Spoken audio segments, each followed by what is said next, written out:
Small, Public Affairs and Communications Manager for the Lynnwood Police Department.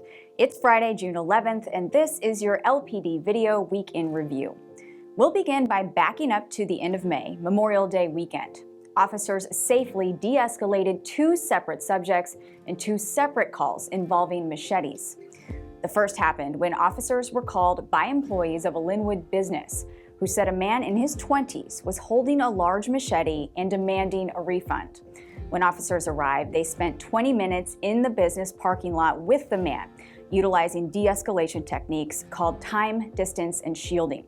Officers were able to convince the man to drop the machete without incident or injury to anyone.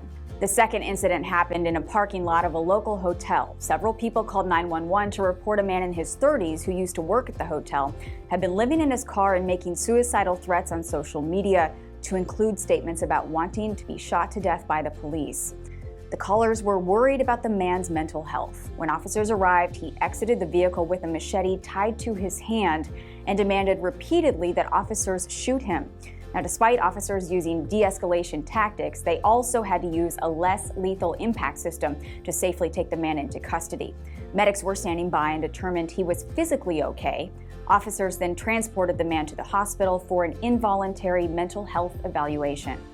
In early June, we responded to two other significant behavioral health-related calls, and in both cases, the subjects were taken to the hospital safely.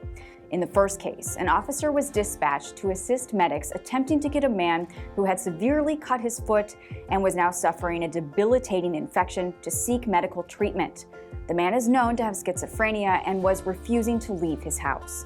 When our officer arrived, he became immediately concerned about the seriousness of the injury. Fortunately, our officer was able to convince the man to get treatment.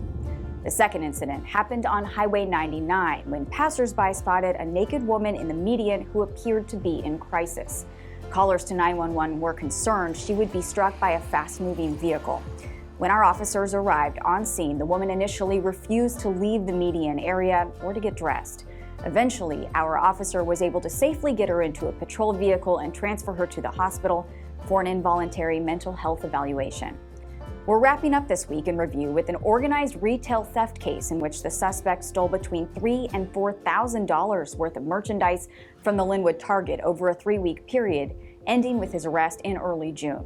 At least a dozen times, the store's loss prevention caught the man on camera stealing between $200 and more than $550 worth of alcohol.